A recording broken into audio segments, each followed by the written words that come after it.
एक बार प्रेम से बोलिए भक्त वत्सल भगवान की जय।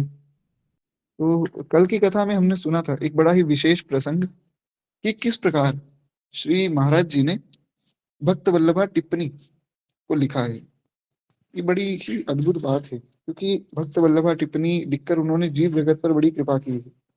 अगर ये टिप्पणी ना होती तो शायद हम लोग भक्तमाल जी ना सुन रहे होते। तो उन्होंने किस प्रकार से भक्त वल्लभा टिप्पणी को लिखा, ये कथा तो हमने सुनी ली थी। आज हमें आगे बढ़ना है, हालांकि हमें इस पर और भी विस्तार में भी कथा सुननी है, क्योंकि भक्त वल्लभा टिप्पणी किस प्रकार से लिखी और किस प्रकार से सब संपादन आदि हुआ, और भी इसमें विस्तार आगे होगा। तो दो तीन प्रसंग हमने सुने थे, एक तो श्री केशव यश चंद्रिका और श्री भक्तमाल जी का प्रकाशन। आज थोड़ा सा आगे बढ़ेंगे, मोहन भाई से किस प्रकार श्री महाराज जी का मिलन हुआ, ये बड़ी एक सुंदर कथा है। अब ये मोहन भाई हैं कौन, पहले मैं ये बता दूं। गुजरात में एक व्यक्ति रहा करते थे जिनका नाम था मोहन भाई, और ये परम आदरणीय श्री जगन्नाथ प्रसाद भक्तमाली जी के ही अंतर्गत एक अंतरंग शिष्य थे। हमने श्री जगन्नाथ प्रसाद भक्तमाली जी की कथा भी कल सुनी थी, जो वृंदावन में सुदामा कुटी आश्रम में रहते थे, और वहां पर जो है वे विद्यार्थियों को भक्तमाल जी पढ़ाते थे, इसलिए उनका नाम भक्तमाली जी पड़ गया था। तो कहते हैं कि इन्हीं के एक शिष्य थे मोहन भाई, और ये गुजरात में रहते थे। तो मोहन भाई जो है श्री भक्तमाल जी की प्रेरणा से श्री महाराज जी के दर्शन करने गोवर्धन आए। एक बार की बात है, इन्होंने, इनका ये नियम था, ये क्या करते थे कि किसी भक्त का वर्णन सुनते थे तो फिर उनका दर्शन करने पहुंच जाते थे। तो ऐसे ही बहुत से संतों का दर्शन कर चुके थे। तो इन्होंने जो है अपने गुरुदेव भगवान से महाराज जी के विषय में भी सुना, तो ये महाराज जी का दर्शन करने आ गए। कहते हैं सेवा सादगी और निरभिमानता का प्रदर्शन तो महाराज जी के स्वरूप में होता ही था, क्योंकि महाराज जी रहते ही ऐसे थे कि किसी को ऐसा प्रतीत ही ना हो कि इतने बड़े महात्मा हैं। तो जैसे कोई परम धन्य भक्त खड़ा हो, ऐसा ही उनको दिखा, तो उन्होंने प्रथम दर्शन किया। फिर जिस प्रकार से हुए उसका जैसा वृत्तांत है उन्होंने सुनाया, उसी प्रकार का वृत्तांत मैं यहाँ सुना रहा हूँ। मतलब श्री गुरुदेव भगवान कहते हैं कि जो मोहन भाई ने मुझे बताया कि उनको प्रथम दर्शन कैसे हुआ, मैं वैसा ही वृत्तांत यहाँ पर ज्यों का त्यों सुना देता हूँ। कहते हैं मैं बार बार जो है अवसर मिलते ही ब्रजमंडल जाया करता था, और वहां के संतों का मैं दर्शन करता था, जैसा मैंने अभी आपको बताया। कहते हैं एक बार पूज्य गुरुदेव पंडित श्री भक्तमाली जी महाराज ने, मतलब पंडित श्री जगन्नाथ प्रसाद भक्तमाली जी महाराज, तो उनके यहाँ जो है ताड़ वाली कुंज में मैं बैठा था। पूज्य गुरुदेव ने जो है अपने कर कमलों से श्री भक्तमाल की टिप्पणी को विराजमान करके अवलोकन कर रहे थे। मैंने जिज्ञासा करके पूछा कि गुरुदेव ये कौन सा ग्रंथ है, ये ग्रंथ तो आपके पास पहली बार दिखा। महाराज जी ने कहा मोहन भाई, उनका नाम मोहन भाई संतों ने ही रख दिया था, तो ऐसा उनका नाम तो मोहन था, संत उनको प्रेम से मोहन भाई बुलाते थे। तो श्री जगन्नाथ प्रसाद भक्तमाली जी ने, पंडित जी ने कहा कि मोहन भाई ये भक्तमाल ग्रंथ है, और भक्तमाल के विषय में तो आप जानते ही हैं, उसमें तो कोई संशय नहीं, पर ये जो टिप्पणी है ये बड़ी सुंदर टिप्पणी है, इसका नाम है श्री भक्त वल्लभा टिप्पणी। तो इसके जो लेखक हैं बाबा श्री गणेश दास भक्तमाली जी महाराज हैं। जैसा उन्होंने सुनाया मैं वही सुना रहा हूँ, अपनी तरफ से कोई शब्द नहीं कह रहा हूँ। कहते हैं वे परम विद्वान होते हुए भी सर्वथा अमानी हैं, और संतोचित सद्गुणों के तो खान है। ऐसा लगता है कि मानो एक साधक में जितने सद्गुण होने चाहिए वो सारे सद्गुण एक साथ एक ही रूप में श्री महाराज जी में विराजमान है। ऐसा श्री पंडित जी ने मोहन भाई को उपदेश किया।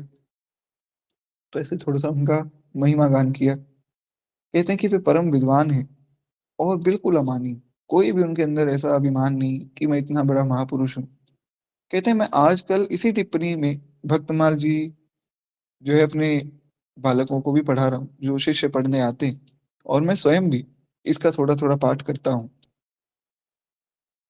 कहते हैं तुम ब्रज में घूम घूम कर संतों का दर्शन करते हो, तो तुम्हें लक्ष्मण मंदिर, सब्जी मंडी गोवर्धन के निवासी श्री भक्तमाली गणेश दास जी महाराज का दर्शन भी करना चाहिए। कहते हैं यद्यपि मुझे जो है दूसरे दिन ही गुजरात जाना था, किंतु सदगुरुदेव भक्तमाली जी महाराज ने जब ऐसा कहा कि मुझे दर्शन करना चाहिए, तो फिर मैं उनकी आज्ञा लेकर वहां से सीधे गोवर्धन पहुंच गया। वहां मैंने सर्वप्रथम परम श्रद्धेय प्रातः स्मरणीय गोवर्धन स्वरूप पूज्य पंडित श्री गया प्रसाद जी महाराज का दर्शन किया। सबसे पहले गया प्रसाद जी के यहाँ पहुंचे, क्योंकि पंडित जी तो पंडित जी थे, वे तो बड़े ही प्रसिद्ध अ, महापुरुष थे उस समय में। पंडित जी की कथा हमने सुनी थी, अगर आप लोगों को याद हो। पंडित श्री गया प्रसाद जी महाराज की बड़े ही निर्लेप, बड़े ही सरल, बड़े ही सीधे संत थे श्री पंडित जी। गया प्रसाद जी महाराज तो एकदम जैसे गाय होती है ना, वैसे कोमल थे। तो कहते हैं कि पहले उनका दर्शन किया, फिर उनके पास में कुछ देर बैठा। ऐसा श्री मोहन भाई बता रहे हैं, ये सारा वर्णन उन्होंने अपने मुख से सुनाया है। इसीलिए जो महाराज जी का नाम भी जो दास ने 2 बार लिया, वो केवल इसलिए कि उन्होंने लिया है।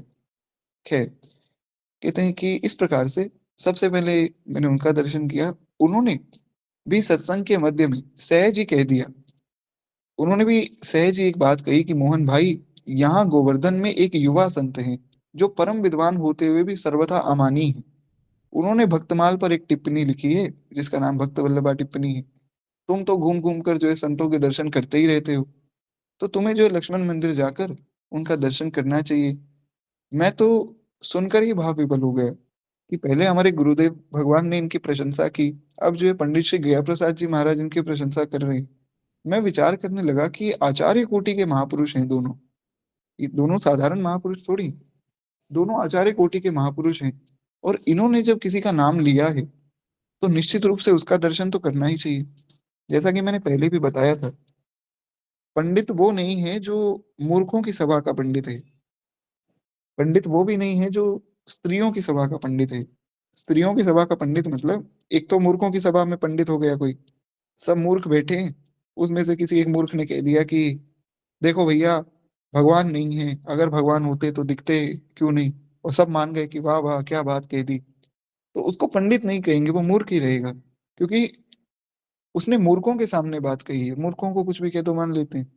ऐसे ही स्त्रियों के सामने अगर कोई बात कह दे कि देखिए, एक नींबू ले लीजिए, उस नींबू में जो है चार तरफ चार लौंग डालकर, और फिर जो है उस पे एक ये मंत्र बोलकर, और लाल मिर्च का थोड़ा सा छिड़काव कर दीजिए, और घर के एक ऐसे कोने में उसको दबा दीजिए जहां पर कोई देख ना सके। तो उससे क्या होगा कि आप रात को सोएंगे और सुबह उठेंगे, उठते ही आपके पास अपार धन हो जाएगा। कई माताएं तो स्वभाव से भोली होती हैं, माताओं ने महाराज मान लिया।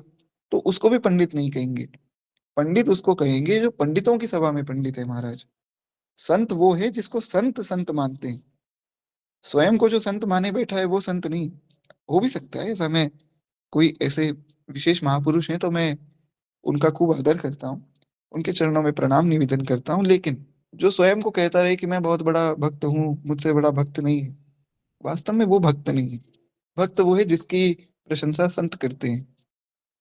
तो इस प्रकार से मोहन भाई ने कहा कि जब आचार्य कोटि के महापुरुषों ने कहा, तब मैं समझ गया कि ये कोई विलक्षण ही महापुरुष हैं जिनका नाम सब लोग ले रहे हैं।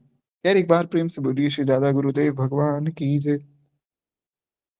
तो मोहन भाई ने सोचा कि अब जो है हमें जल्दी से जल्दी सब्जी मंडी की ओर, गोवर्धन में लक्ष्मण मंदिर की ओर जाना चाहिए, और उन महापुरुष का अब दर्शन करना चाहिए, अब विलंब नहीं करना चाहिए।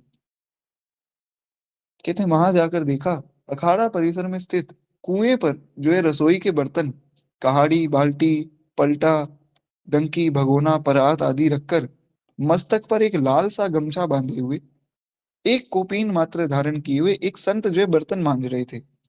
मोहन भाई ने सबसे पहले ऐसा ही महाराज जी का दर्शन किया। तो बोले, मैंने उनसे पूछा कि मैं बाबा श्री गणेश दास जी महाराज से मिलना चाहता हूँ, और पूज्य पंडित श्री भक्तमाली जी महाराज का कृपा भाजन शिष्य हूँ।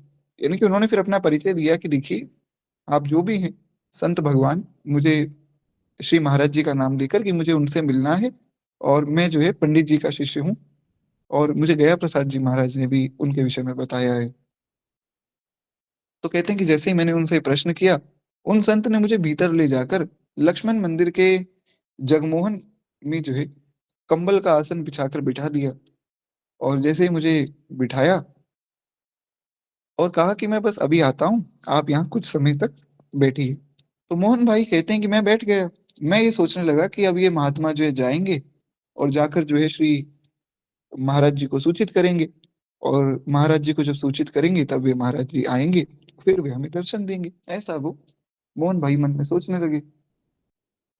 तो कहते हैं इस प्रकार से जैसे ही वे बोले, जैसे ही मैं सोच रहा था, थोड़ी देर बाद वही महात्मा बर्तन धोकर और फिर जो है भंडार घर में रख के फिर वो लाल सा गमछा पहने हुए मेरे सामने आ गए, आकर भूमि पर बैठ गए और बड़ी ही विनम्रता पूर्वक हाथ जोड़कर बोले कि इस दास को ही लोग गणेश दास कहते हैं, कहिए मैं क्या सेवा कर सकता हूँ। कहते हैं मैं तो महाराज उसी समय एकदम आश्चर्य में पड़ गया, इतने बड़े महापुरुष और इतनी धन्यता। निश्चित रूप से जो मेरे गुरुदेव भगवान ने और श्री पंडित गया प्रसाद जी महाराज ने इनका नाम लिया था, वास्तव में ये उस योग्य हैं। कहते हैं मैं परम आश्चर्य में भर गया कि ऐसा दैन्य तो अन्यत्र कहीं हो ही नहीं सकता है। एकदम निर्लेप, एकदम अमानी, कोई मान नहीं है मन में, कोई भाव है ही नहीं कि मैं इतना बड़ा महात्मा हूँ, या चलिए महात्मा होने का भाव ना हो, कम से कम ये तो व्यक्ति के मन में अभिमान रहे कि मैं लक्ष्मण मंदिर का पुजारी हूँ, या मैं जो है हनुमानगढ़ी का पुजारी 2 बार रह चुका हूँ, या मैं इतना बड़ा पंडित हूँ, मैं ब्राह्मण हूँ, कोई अभिमान नहीं है, बिल्कुल अमानी।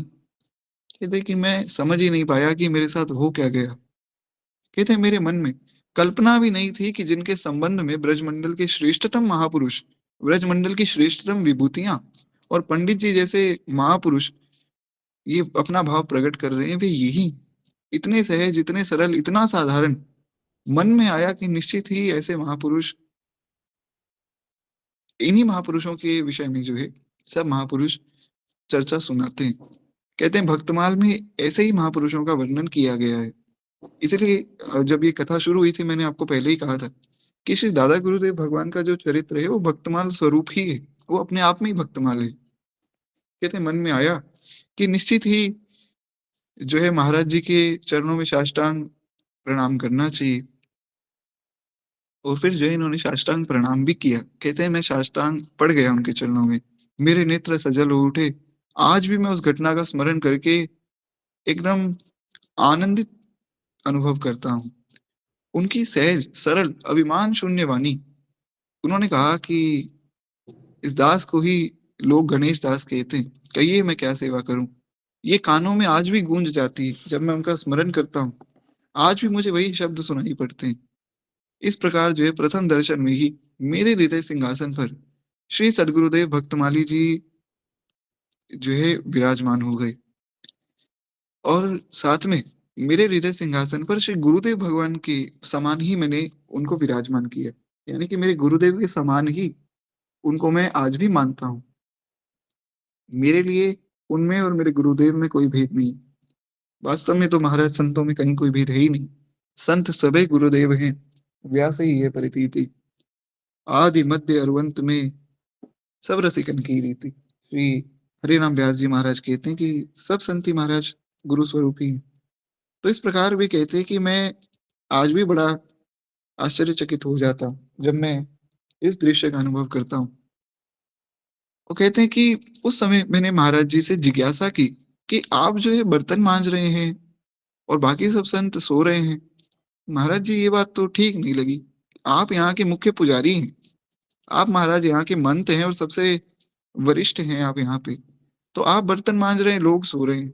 बाकी स्थानों में तो ऐसा होता है कि गुरुजी बैठ जाते हैं और गुरुजी शिष्यों को कहते हैं कि चलो भैया ये काम करो, वो काम करो। उसमें गलत कुछ भी नहीं है, ऐसा नहीं सोचना चाहिए कि जहाँ ऐसा होता है वो गलत है।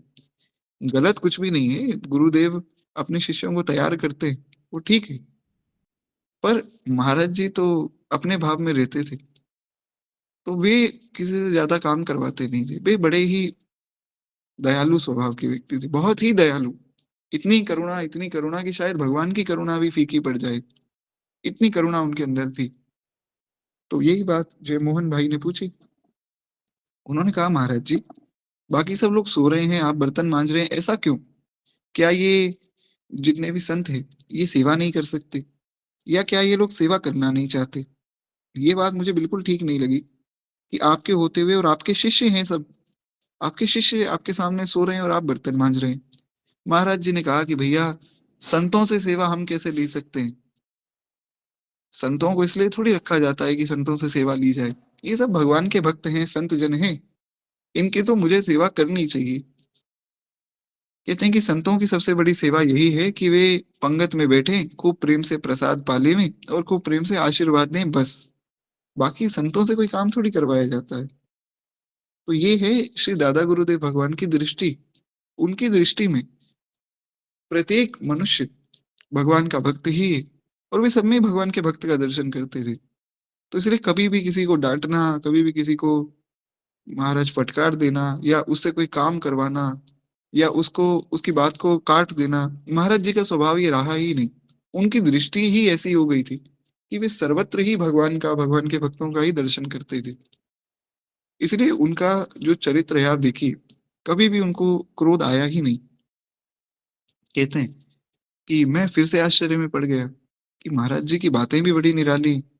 महाराज जी ने आगे कहा कि हमारे भक्तमाल के सिद्धांत में भगवान इष्ट हैं एवं संत जो है वो अति इष्ट हैं।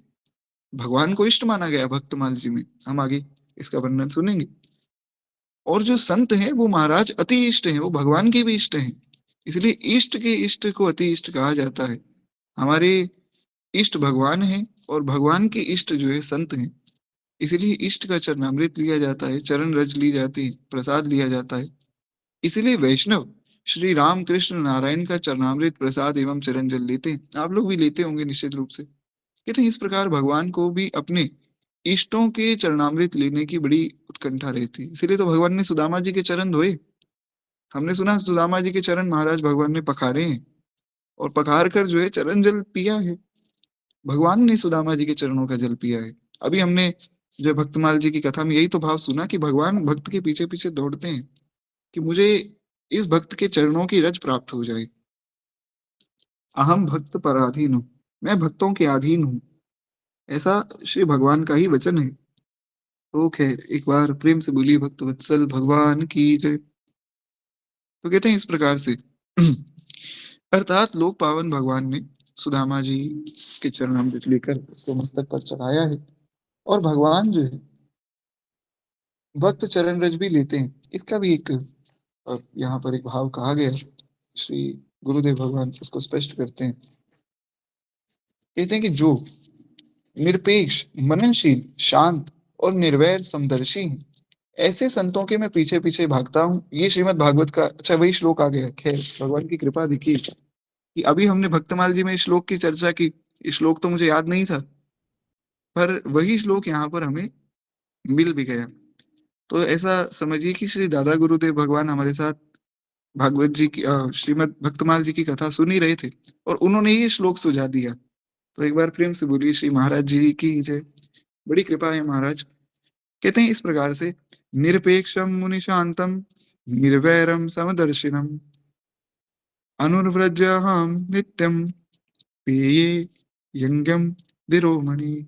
बड़े सुंदर भाव है। कहते हैं महाराज, जो शांत है, निर्वैर है, समदर्शी है, ऐसे संतों के मैं पीछे पीछे भागता हूँ, जिससे कि उनके चरणों की रज मेरे ऊपर उड़ जाए और मैं पवित्र हो जाऊं। वही श्लोक यहाँ श्री गुरुदेव भगवान ने लिखा है। बड़ी कृपा है। ऐसा समझ लीजिए कि श्री ठाकुर जी कथा नित्य ही हमारे साथ सुन रहे हैं, तो ये भगवान की कृपा से ये श्लोक हमें भगवान ने ही सुझाया है, क्योंकि ये तो एक संयोग मात्र तो नहीं हो सकता है निश्चित रूप से। खैर, तो एक बार प्रेम से बोलिए भक्त वत्सल भगवान की जय। इस प्रकार से श्री भगवान का ये वचन है। कहते हैं महाराज, महाराज जी के इन उद्गारों को सुनकर मैं निश्चित रूप से ही निश्चय कर लिया था कि महाराज जी जो है वो संतों को अपना इष्ट मानते हैं, और जो संतों को अपना इष्ट मानते हैं वही सच्चे भक्तमाली होते हैं। इसलिए मैं समझ गया था कि इनको भक्तमाली क्यों कहा जाता है। इनसे बड़ा भक्तमाली कोई नहीं हो सकता है। भक्तों का सेवक कौन होगा? जो भक्तों को इष्ट मानेगा। और महाराज जी के चरित्र में दिखता था, वे भक्तों को ही अपना इष्ट मानते थे। तो इस प्रकार से उनका बड़ा ही आदर भाव भगवान के भक्तों के प्रति रहता था और होना भी चाहिए महाराज। जिनका आदर भगवान स्वयं कर रहे हैं, उनका आदर तो करना ही चाहिए। तो इस प्रकार से ये प्रसंग यहाँ पर विश्राम होता है। अब हम थोड़ा एक और प्रसंग सुन लेते हैं, उसके बाद फिर वाणी को विश्राम देंगे। बाल सिद्ध मनुआ, उनका एक प्रसंग है। तो उसके बाद जो है फिर हम वाणी को विश्राम देंगे। इनका चरित्र थोड़ा ज्यादा बड़ा है। ठीक है, इनका चरित्र एक दो दिन में पूर्ण हो जाए तो भी ठीक है। कहते हैं भक्तवत्सल प्रभु अपने निज जनों को, निज जनों का योगक्षेम स्वयं वहन करते हैं। भगवान ने गीता जी में कहा है ना कि अनन्यास चिंतयन्तो माम ये जना पर्युपासते तेषां नित्य भक्तानां योगक्षेम वहम में हूँ। मैं मेरे भक्त के योगक्षेम का वहन में करता हूँ। ये उनका ही वचन है।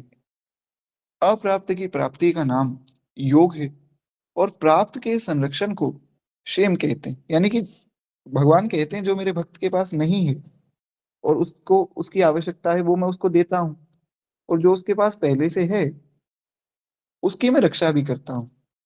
तो इस प्रकार से भगवान योग और क्षेम दोनों का ही वहन करते हैं, ऐसा भगवान का वचन है श्रीमद् भगवत गीता। और ये श्लोक संख्या है 9वें अध्याय का 23वां श्लोक। 9वें अध्याय का 23वां श्लोक, इस पर हम पहले भी बहुत बार चर्चा कर चुके हैं, तो इस श्लोक पर बहुत विस्तार करने की आवश्यकता नहीं। आगे हम थोड़ा सा इस श्लोक को प्रणाम करते हुए बढ़े। कहते हैं कि भक्त को अपने ऐहिक यात्रा के लिए जिस वस्तु व्यक्ति परिस्थिति की आवश्यकता होती है भगवान स्वयं उसे प्राप्त करा देते हैं। ये भगवान की कृपा है। अब आप देखिए, इसका एकदम लाइव उदाहरण मैं आपको देता हूँ। मेरे मन में भाव आया भक्तमाल जी की कथा जब हम सुन रहे थे अभी थोड़ी देर पहले, कि अगर वो श्लोक भी मिल जाता तो कितनी कृपा हो जाती, मैं आप लोगों को वो श्लोक सुना देता, ये सिद्ध हो जाता कि भागवत जी में श्लोक है। और 2 मिनट 5 मिनट ही नहीं हुए होंगे उस कथा को पूर्ण हुए कि हमने इस चरित्र में वो श्लोक भी सुन लिया। तो इससे सुंदर उदाहरण और क्या हो सकता है। तो जिस वस्तु, जिस व्यक्ति और जिस परिस्थिति की भक्त को जिस समय आवश्यकता होती है वो उसे मिल जाता है, भगवान उसे उपलब्ध करा देते हैं। इसी को ही कहते हैं योग क्षेम का वाम में करना। और इसमें एक और बात है कि महाराज, हमारे महाराज जी बड़ी सुंदर उदाहरण देते हैं। हमारे गुरुदेव भगवान कहते हैं कि भैया ये जो श्लोक है, इस श्लोक में 4 चरण हैं। सबसे पहला अनन्या चिंतयन्तो माम, जो लोग अनन्य भाव से मेरा चिंतन करते हैं। फिर ये जना पर्युपासते, जो मेरी उपासना करते हैं। फिर तेषाम नित्य भुक्ता नाम, जो नित्य मेरा भजन करते हैं उनका। फिर योगक्षेम वाहम में हूँ। 3 बातें हैं, जो नित्य मेरा स्मरण करे, नित्य मेरी पूजा करे, नित्य मेरा भजन करे, उसका मैं योगक्षेम वाहम में करता हूँ। हमारे गुरुदेव भगवान कहते हैं कि भैया हमारे अंदर तो ये तीनों ही गुण नहीं है, हमारे पास तो केवल चौथा चरण है। हम ना तो भजन करते हैं, ना भगवान को ध्याते हैं, पर फिर भी भगवान हमारे योगक्षेम का भाव में करते हैं। हालांकि महाराज जी तो महाराज जी, वे तो साक्षात भगवत स्वरूप ही हैं, ये तो उनकी दैन्यता है। पर मेरे केस में ऐसा ही है। अब ऐसा कोई ना सोचे कि मैं कोई भगवान का बहुत बड़ा भक्त हूँ तो इस कारण से भगवान ने ये श्लोक सुझा दिया। यही है भगवान की कृपा, कि भगवान मुझ जैसे लोगों पर भी कृपा करके हमारी बात भी मान लेते हैं। इसलिए भगवान ने कहा योग क्षेम वहाम्यहम्। इसलिए भक्त को निश्चिंत हो जाना चाहिए। जब जिस वस्तु की, जिस व्यक्ति की, जिस परिस्थिति की आवश्यकता होगी भगवान स्वयं ही कुछ ना कुछ व्यवस्था बना देंगे। तो खैर, ऐसी भगवान की करुणा है। कहते हैं कि प्रायः योगक्षेम का यही अर्थ ग्रहण किया जाता है कि जो सर्वथा यथार्थ है। इसके अतिरिक्त योगक्षेम का एक और भी आशय है। वो क्या है? कहते हैं जिसका महत्व निष्काम भक्तों की दृष्टि में अधिक है। क्योंकि अब निष्काम भक्त थोड़ी ये सब सोचते हैं, ये तो मुझ जैसा कोई आदमी सोचता है। मान लीजिए मैंने जो है भगवत गीता में श्लोक पढ़ा, तो मेरे मन में आ गया कि चलो अच्छा है, जब भी कुछ इच्छा होगी तो भगवान वो पूरी कर देंगे, और वो होती भी है। मैं तो नित्य ये अनुभव करता हूँ कि जब भी मन में कुछ भाव आता है वो तुरंत पूरा हो जाता है। तो मुझ जैसे जो लोभी लालची लोग हैं वो तो ये सोचते हैं, पर जो निष्काम भक्त हैं वो ऐसा नहीं सोचते। वो इस श्लोक का एक दूसरा अर्थ ग्रहण करते हैं। वो कहते हैं कि देखो, भगवान को अपने भजन राज्य में जिस उपलब्धि की आवश्यकता होती है भगवान के भक्त को, वो भगवान उपलब्ध कराते हैं। उसको संसार की किसी वस्तु की आवश्यकता नहीं। उसको जो है भगवान के भजन में जिस वस्तु की आवश्यकता होती वो उसको उपलब्ध हो जाती। जैसे आपको मैं इसका भी एक बड़ा सुंदर उदाहरण देता हूँ। हमने श्री हरिराम बाबा की कथा सुनी थी, और हरिराम बाबा की कथा में एक प्रसंग मैंने आपको बताया था, जिसमें हमने सुना था कि श्री हरिराम बाबा का एक बार पूजा का इत्र समाप्त हो गया था। तो जैसे ही पूजा का इत्र समाप्त हुआ, उन्होंने श्री दादा गुरुदेव भक्तमाली जी महाराज से आग्रह किया कि मेरे लिए इत्र मंगवा दो। तो दादा गुरुदेव ने कहा कि देखिए, यहाँ तो जो है इस स्थान में इत्र मिल पाना तो बड़ा कठिन है, तो पहाड़ों में कहाँ आपके लिए इत्र मिलेगा। पर आप ऐसा कीजिए, एक बार ऐसे ही सेवा कर लीजिए, एक दो दिन में हम प्रयास करेंगे, आपका इत्र मंगवा देंगे। ये पूरी कथा हमने सुनी हुई है, अगर आप लोगों को याद हो तो बहुत अच्छी बात है, नहीं तो कोई बात नहीं। तो कहते हैं इस प्रकार से इन्होंने इत्र का आग्रह किया हरिराम बाबा ने, और महाराज जी ने कहा कि जब उपलब्ध होगा तब मंगवाएंगे। तुरंत वहां पर एक व्यक्ति आया और उसने कहा कि ये जो है बाबा को इत्र दे देना, और इत्र देकर वो चला गया। और कोई नहीं था, वो यक्ष ही था। तो भगवान ने उस यक्ष को भेजा कि भैया बाबा का इत्र समाप्त हो गया, उनको देकर आओ। तो जो निष्काम भक्त होते हैं उनके योगक्षेम का वहां में इस प्रकार से होता है। तो उनको कोई संसार की वस्तु नहीं चाहिए, उनको भगवान के भजन में ही जिस वस्तु की आवश्यकता होती है वो मिल जाती है। अब खैर, ये बड़ी सुंदर बात है कि आप लोगों को कथा याद है। इसका मतलब ये कि आप लोग कथा बड़ी सावधानी से सुन रहे हैं, और ऐसे ही सुनना चाहिए। श्रोता चाहे कम हो, लेकिन अच्छे से सुनने वाले होने चाहिए। खैर, बड़ी कृपा है। तो एक बार प्रेम से बोलिए भक्त वत्सल भगवान की जय। कहते हैं इस प्रकार से भगवान उस भक्त को सब कुछ प्रदान करते हैं आध्यात्मिक जगत में। योगक्षेम वाहम्य की यह एक आंतरिक व्याख्या है जो सब लोग नहीं समझते हैं। बाहरी लोग तो ये सोचते हैं कि जिसको जो आवश्यकता होती है भगवान वो देते हैं, लेकिन ये अंदर की बात है कि संत को भजन देते हैं भगवान। भगवान ने जो है मानस जी में कहा भी है, करहु सत्य ते ही साधु समाना। कोई व्यक्ति जब मेरी शरण में आता है ना, तो उसको मैं साधु बना देता हूँ। ये काम भगवान का है, किसी को भक्त बना देना। तो ये कोई अपनी सामर्थ्य से भक्त नहीं बनता है, ये भगवान की कृपा है। खैर, कहते हैं इस प्रकार से भगवान योग क्षेम का भाम्य करते हैं।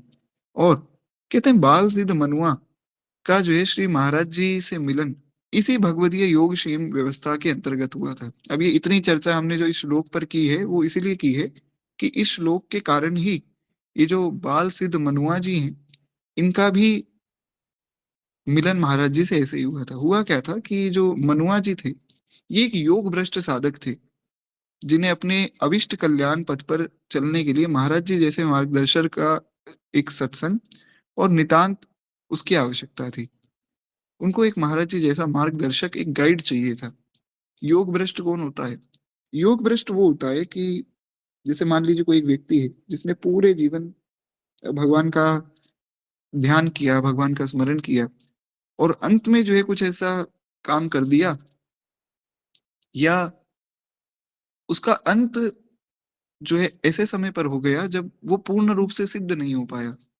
पूर्ण रूप से जब तक उसने भगवान को पाया नहीं, उससे पहले उसकी मृत्यु हो गई, या अंत में उससे कोई ऐसा काम हो गया जिसके कारण जो है उसको पुनः संसार में आना पड़ेगा, यानी कि वो भगवान के धाम नहीं जा पाया, उसे कहते हैं योग भ्रष्ट। और इनका वर्णन जो है भगवत गीता में भगवान ने भी किया है। भगवान ने कहा है कि जो लोग योग भ्रष्ट है ना, उनको भी मेरा भक्त मानना चाहिए। भगवान कहते हैं कि कभी भी उनके प्रति भी भेद बुद्धि नहीं करनी चाहिए, ये भगवान की करुणा है। भगवान ने कहा अर्जुन, जो योग भ्रष्ट हो जाता है उसको भी निश्चिंत हो जाना चाहिए, उसको मन में ये नहीं सोचना चाहिए कि मैं इस जन्म में भगवान को प्राप्त नहीं कर पाया तो क्या होगा।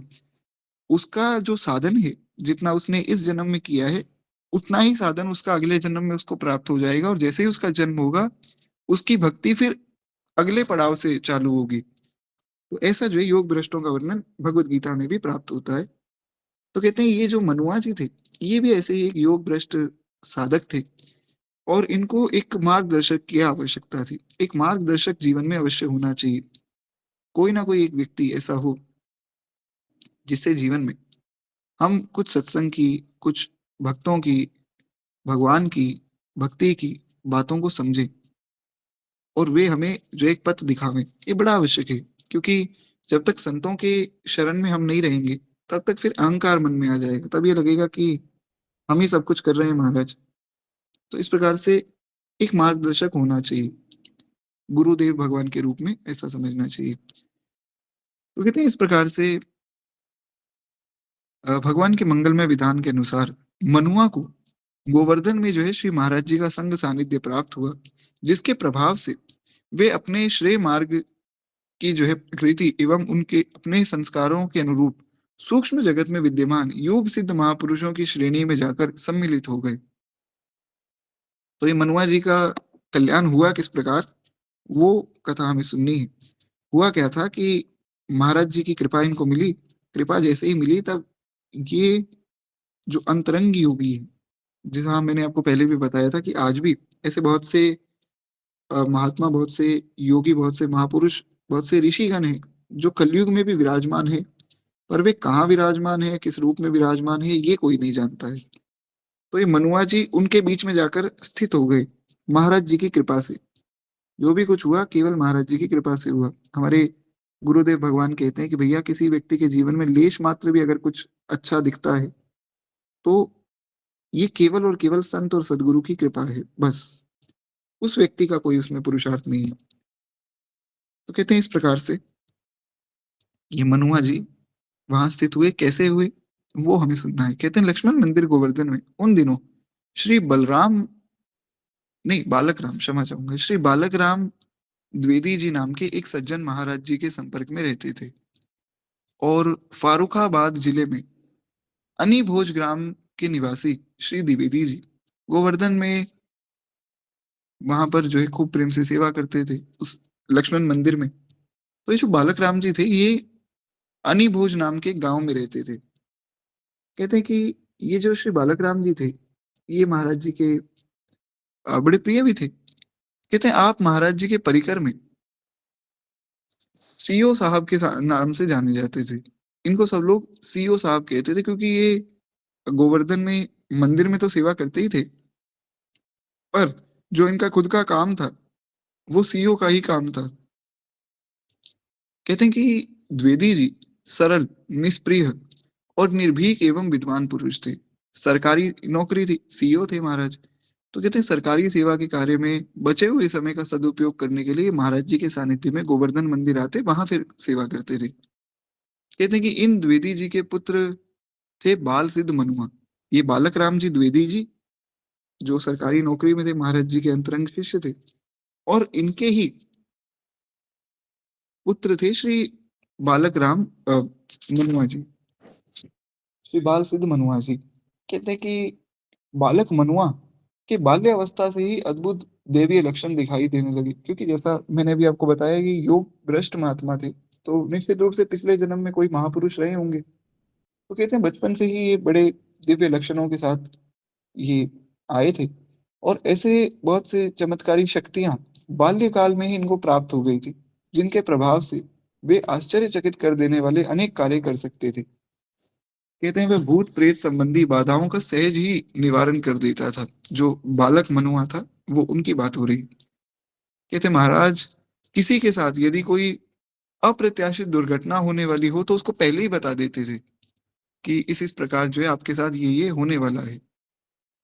तो इस प्रकार से इनके पास ऐसी बहुत सी सिद्धियां थी। ये सिद्धियां ऐसे ऐसे नहीं मिल जाती हैं कि हमने सोचा कि महाराज जी तो बड़े सिद्ध होंगे, वो सिद्ध हो गए। ऐसा नहीं होता है। ये सिद्धियां बड़ी कठोरता से मिलती है महाराज। तो ये जो बाल सिद्ध मनुआ है, निश्चित रूप से इन्होंने पिछले जन्म में बहुत कोई भजन किया होगा, तब ये ऐसी सिद्धि प्राप्त हुई। क्योंकि ये समझना चाहिए कि बहुत विशेष बात है।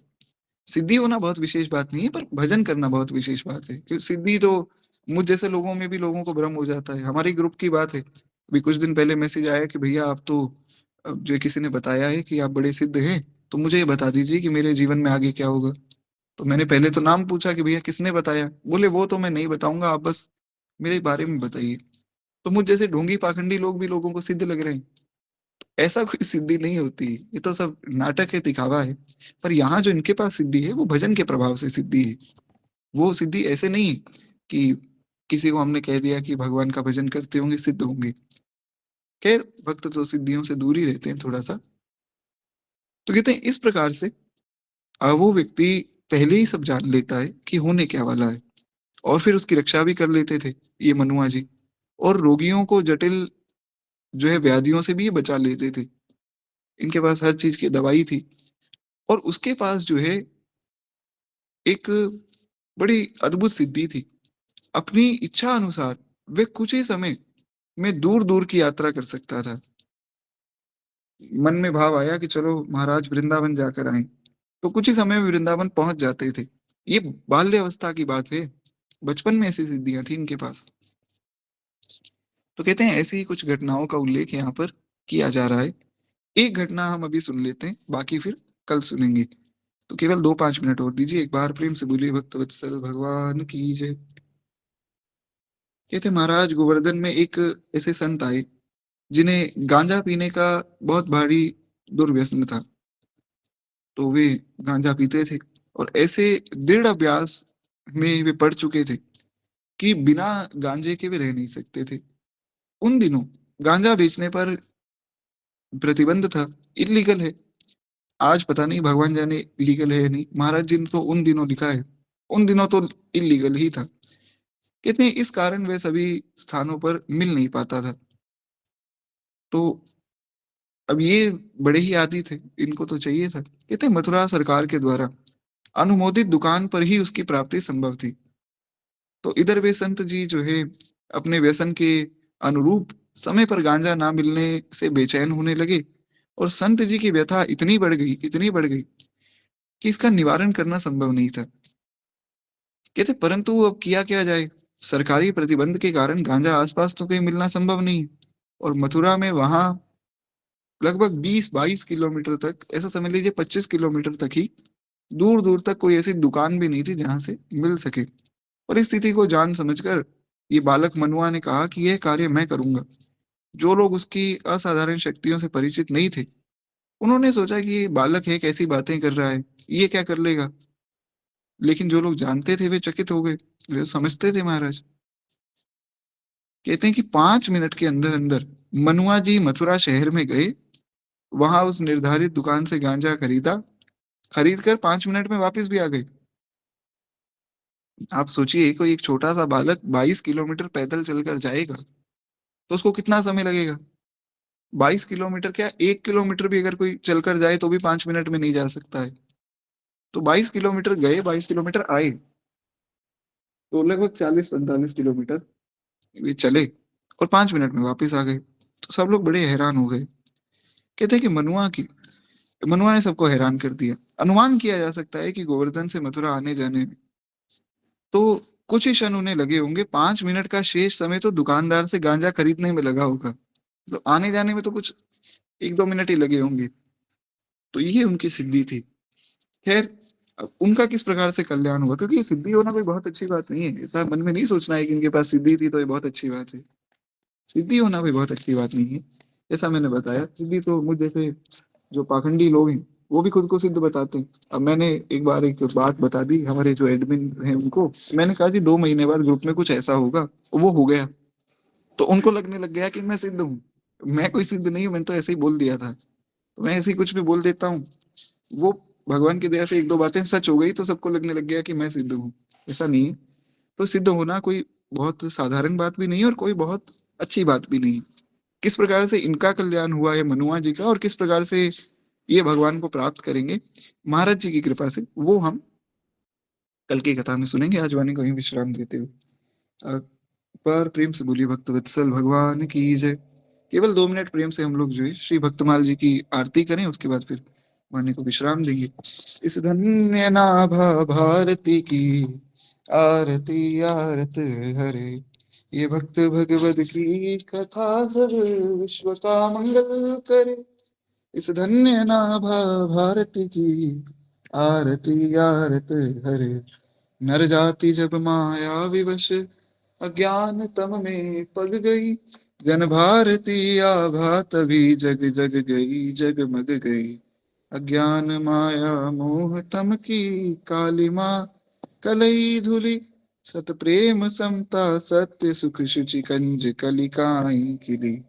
उलूक खल कली मल सकल उड़ गन प्रभात हो गए, तब सब पथिक सुंदर सुखद हरि भक्ति पथ को पा गए। इस भक्त माला के सकल हरि भक्त जन दाया।